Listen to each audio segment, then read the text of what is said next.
So we're going to go down to the salvage yard, me and Heather, and I'm going to get a P-bar for a P-bar. Ugh. I meant to say a Z-bar. Woo.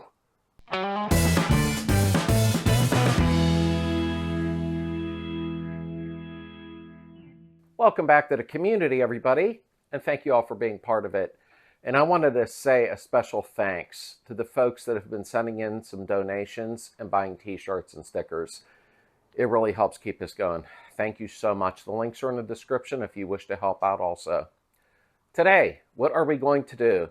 We're going to install the rear main seal, and I know some people call it the front because it's aiming at the front of the car.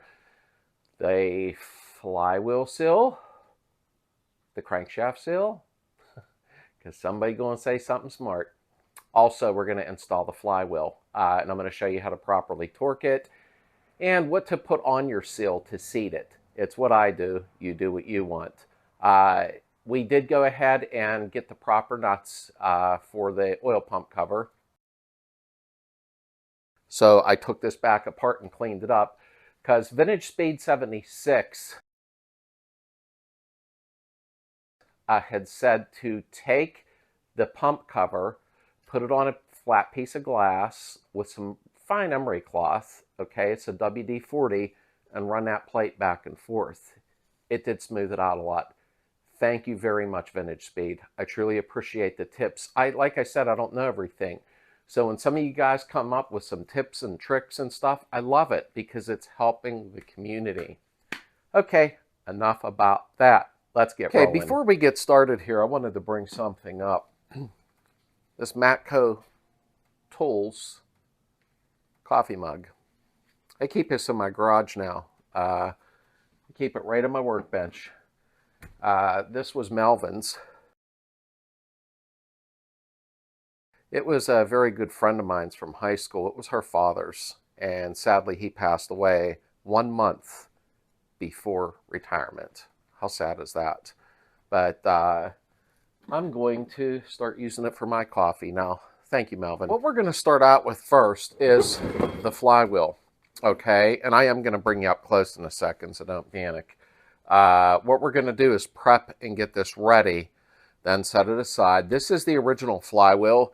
He didn't choose to buy a new one, which I get it because a lot of them are really poopy now, depending on which one you get. But we're going to have to clean this snout up on here, put a new O-ring in it, and get it ready to install. So we're going to do that first.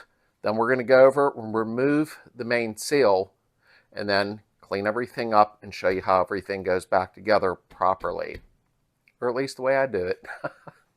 Now, you can see around the snout. That's what I call it, so you call it what you want. You could see a little ring. Now, there's no ridge on it. Okay, because I can feel my fingernail through here. Well, maybe there is slight right there. What we're going to do is I'm going to take sandpaper. Now, don't get harsh with it. And we're going to go ahead and clean it up around here. You want it smooth. If not, it won't seal around the new rear main seal. Okay? All right, what I'm going to do, this is kind of a difficult thing in its own way. I'm going to run it around the snout, okay, because we want that smooth. Even if you get a brand new one, I had to do that with the last car, with the Super Beetle. So there was just a little bit of crap around it, and I wanted it really smoothed out.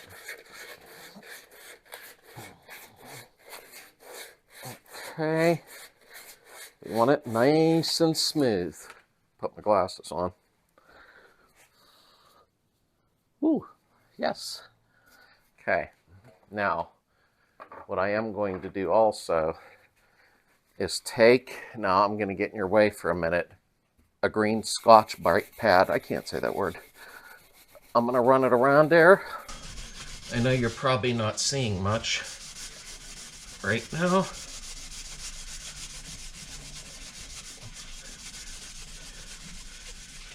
Turn this a little.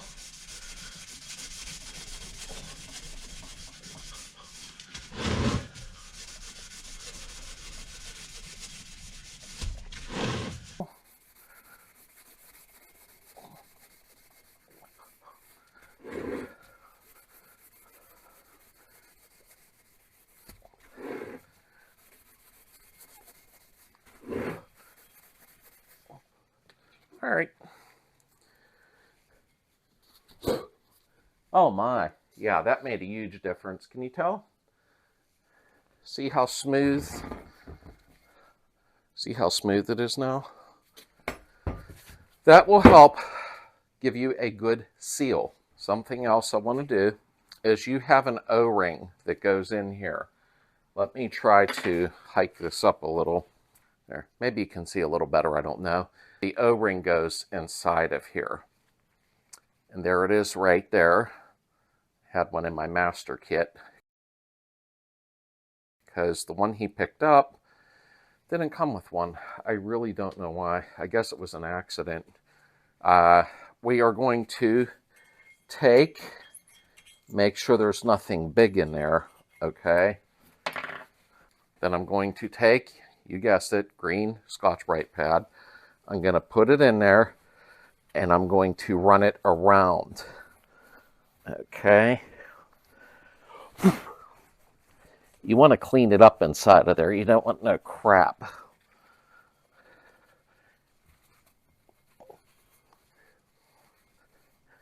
That lip goes in pretty deep, so make sure you get in there.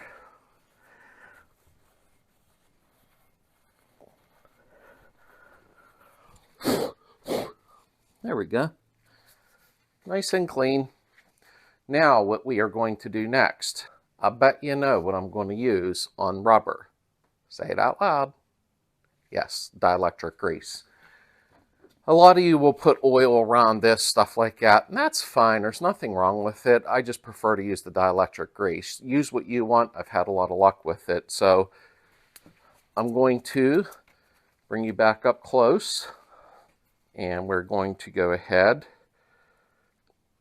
get some just on my fingers, and we're going to work it around. Okay. A little bit more. This stuff's cold from sitting in the garage.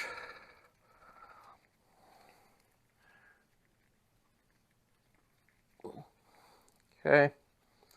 We're going to put it inside. Okay. And you can take a little bit of extra dielectric grease. Don't use regular chassis grease because it will corrode the rubber. I'm sure you guys are tired of hearing that. Okay, so take a little extra, put it around there. The seal is seated inside of it. It seats inside the groove deep into there. Okay, but make sure you put a new one in and make sure you clean that groove out real good. All right, and grease it up good so that it slides on. Ta-da! I love this seat. I love it. I just put that video up a couple days ago, and now I'm using it everywhere because I can go up or down or whatever I want to do instead of being on my knees here trying to do this or hunched over. Anyhow, we're going to go ahead and remove the rear main seal, is what I call it, like it or not. There are 3 shims inside of here. Don't get all wild and woolly and end up pulling the shims out all over the ground. Now you should remove the shims, clean them up, put them in exactly the way they came out, but you're going to put oil on the shims. There should be 3, always 3. Well, that was nice. I started to pull the seal and realized I didn't hit record. Regardless, be easy doing this. I put it on a dowel pin and very gently. So don't get all crazy and damage anything. I have a special seal puller, but I'm sure most of you don't, so I chose not to use it actually. But that is out. Okay. Everything looks good in here. We're going to clean this up though. We're going to make it real smooth. I'm going to get my dollar store magnet. Okay. And there are 3 shims. Now I want to keep them in the same order. I'm seeing if any crap was in there because we want them to go back in the same way. So we're going to go ahead and clean this up and go ahead and clean and oil the shims. Here are your shims. Now this is exactly the way they came out of the motor. So I want to put them like that so I can put them back in the same way. I'm just going to wipe this off. Okay. I know I say okay a lot. Everybody gets grouchy about it. Don't turn them over or anything.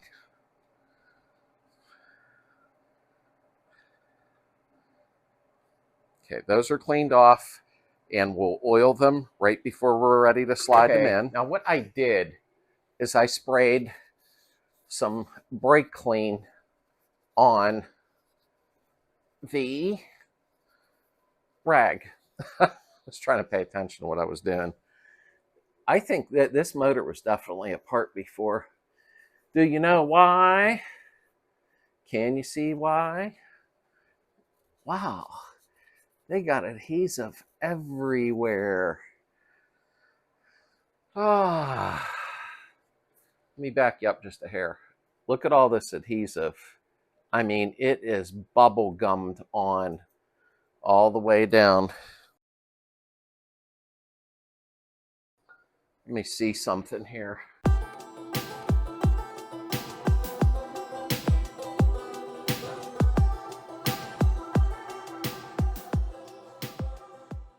All right, I'm going to run a Scotch-Brite pad around there a second. I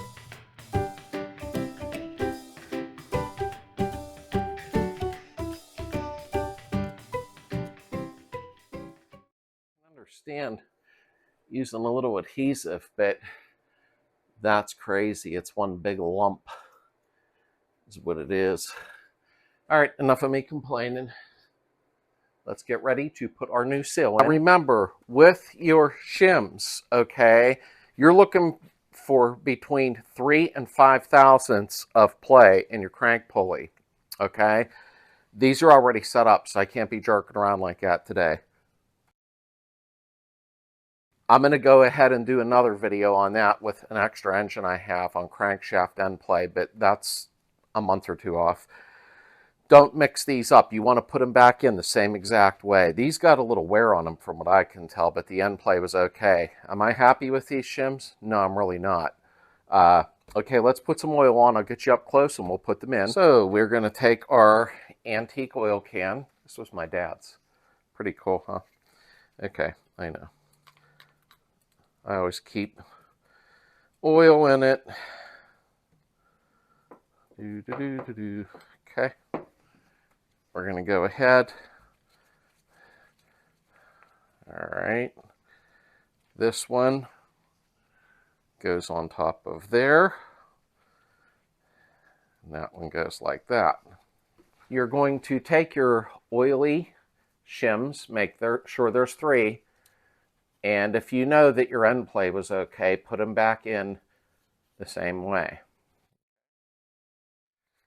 I'm going to wipe this once more. Okay. And let's get our seal ready. So, what you will need first is a rear main seal. And what I highly recommend doing is buying an L-ring. That, in my eyes, is just one of the best kits you can get. Don't buy junk ones. You will be sorry. I already sliced this. There's the rear main seal. Okay. So, also, this is a rear main seal installer. Pretty fancy, huh? That's what it looks like, because that threads into the crankshaft and pulls the seal in. Now, if you need to, you can use a rubber mallet or something of your choice to pound the seal in. I hate that word pound when it comes to stuff like that, but we're going to prep the seal, and this will actually be one of the tools I'll be showing in your VW specialty tools, okay? But let's go ahead and prep the seal and get it ready to rock and roll. What we're going to do is take some oil, okay, and you don't need to put it in your hand like I just did, and you want it all around the outside and the inside lip so it slides in a little bit easier. It has a little help. So make sure you get it inside here and around the outside. remember that from a song, Around the Outside. Okay, sorry. If you're doing the method with the tool, okay, and we'll go over a laundry list next week with VW specialty tools that are very reasonable. 36 millimeter socket, that's the same one that puts the flywheel main bolt on, and a 30 millimeter socket to hold the front pulley if need be. Okay, let's get this on. We have our oil around the outside of the seal. Okay, well, a little bit of a, I just want to get it kind of started a little bit.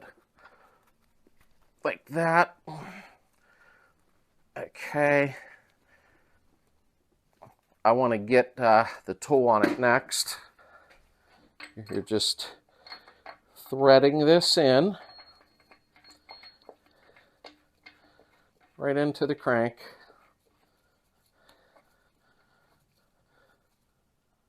Let's get our ratchet. Now you don't want to send it all the way to Egypt. You just want to get it in a little bit. Oops. I got to put a ratchet on the front. Motor wants to turn. There we go. You just want to recess it a little bit.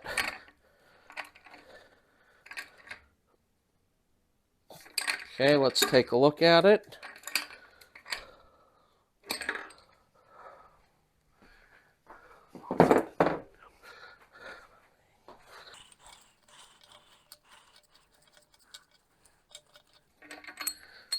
There we go. You just want to recess it in slightly.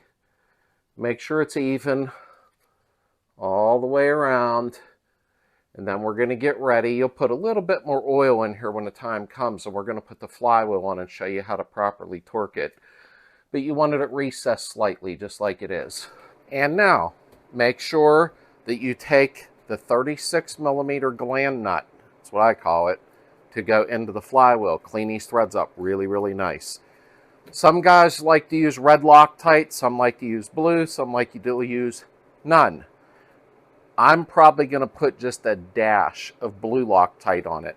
I don't want to change the torque value too much. Don't forget your wavy washer, okay? That's going to go on, and something I want to show you. In this gland nut, see the needle bearings? Okay, get some brake clean in there. I've already done this, so you don't have to stand there and watch me do stupidity. Clean those up. Clean them up really, really good, okay? Spray some brake clean, scrub them, and then when you're done, you're going to take some grease and smear it around there so that they move very smooth. Alrighty. What I am going to do is I'm going to take a little bit of oil. Make sure you wear gloves. Don't keep putting chemicals all over your hands and all that. Even I got a hole in my glove. I'm going to put some oil around the snout. Okay, and we have oil and grease, lithium grease, around our O-ring. And I am going to take and put some oil around the inside of the seal one more time. Let's rock and roll.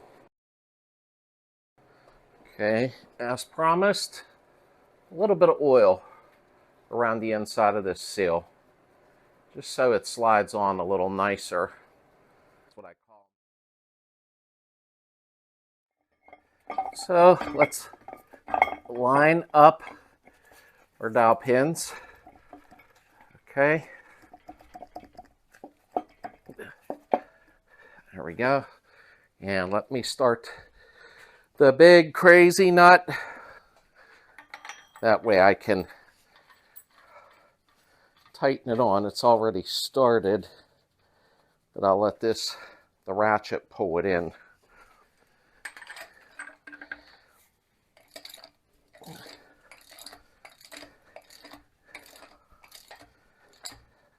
Okay, that's good enough. I just wanted to, so to speak, flatten the washer a little bit. You can feel the, well, you can't feel it. You can hear that click. Hear that? You have 3 to 5 thousandths. It's very minimal. What are we getting ready now? A flywheel lock tool. Okay, you're going to lock the flywheel in place with this. Another specialty tool. And my buddy Ted said, hey. He said, hey. I don't want to rip the box. He says, go ahead and keep this at your house. If I need it, I'll let you know.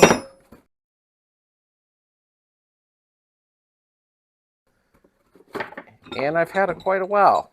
This is the torque multiplier. Another tool we'll go over. Me and Heather will be doing VW specialty tools. And this will help you, like I did in my video a couple years ago. I do have a breaker bar that goes up to 250 foot-pound.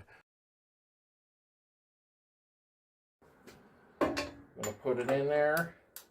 Flywheel locks on.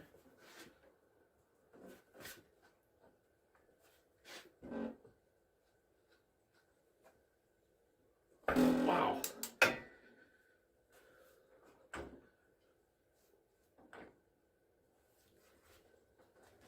Jeez.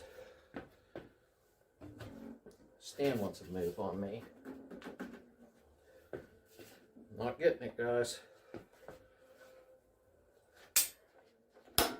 There it is.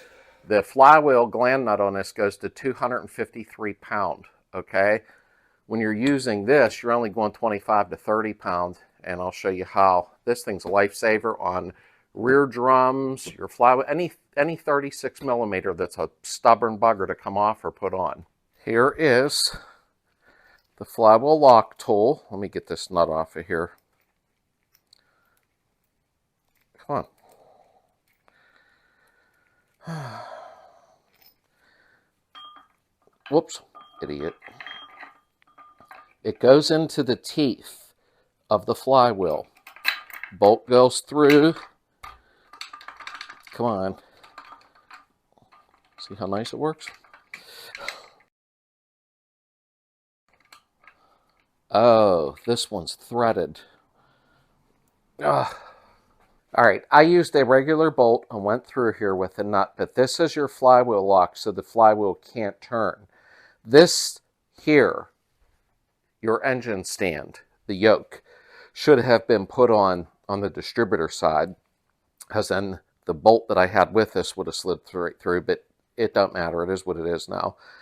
Okay, we're going to go ahead and use the torque multiplier. Now, one thing you need to know, the flywheel gland nut goes to 253 foot-pound, okay? Now, if you look on the tool, it tells you 25 foot-pounds equals 225 foot-pounds, and you'll see when I'm using it what I mean. Okay, 30 foot-pounds equals 270. Now, if you take 270 and divide it by 30, it's 9. If you take 225 and divide it by 25, it's 9.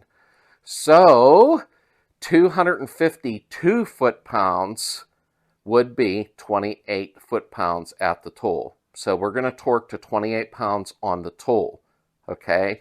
Which will inherently change it to 252 pounds. Now what you're going to do, here's your 36 millimeter gland nut, and that's what this is, all right? This will get put on here, okay, just like that. Now, this is an 11 millimeter. The teeth ride on this, and that turns the gland nut. And your flywheel lock is keeping the flywheel from turning. Set your torque wrench to 28 foot-pound, but do your own homework, okay? 28 foot-pound with a torque multiplier equals 252 foot-pound on the flywheel gland nut. Remember, the main gland nut, the torque is 253 pounds. Let's do our 28 pound, which will inherently turn this to 252. Okay, let me readjust the tool up here. Okay.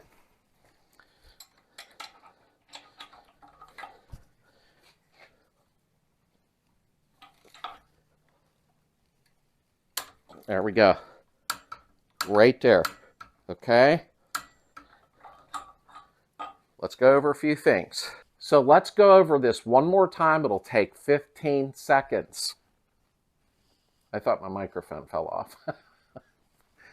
This Gland nut, 36 millimeter, okay, another specialty tool for these, tightens to 253 foot-pounds, okay? When you see me tightening to 28 foot-pounds, it's because I'm using the torque multiplier. Do your own homework on the torque, okay? There's charts online, there's a chart on my website.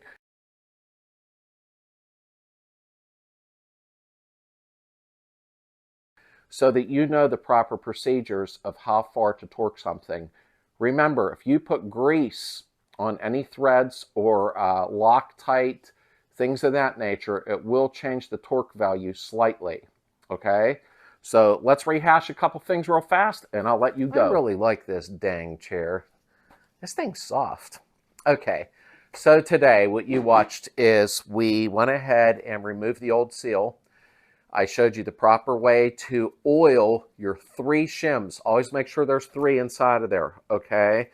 And we'll do an end play video another time. This has 4,000 end play on it. I showed you how to put the seal in, properly torque the flywheel, put your O-ring in, clean the snout. We did it all.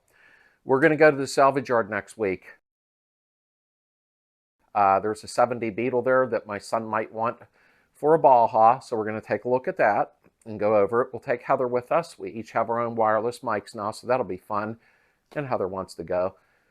There's a surprise. Anyhow, we are also going to get a Z-bar for the 68 while we're there. So I'm going to take tools, torches, everything we got to do. I'm going to lap the valves. Next week's video will be valve lapping for the heads for this. So we're going to do that together. That's about it. There's a lot coming up. Have a great evening.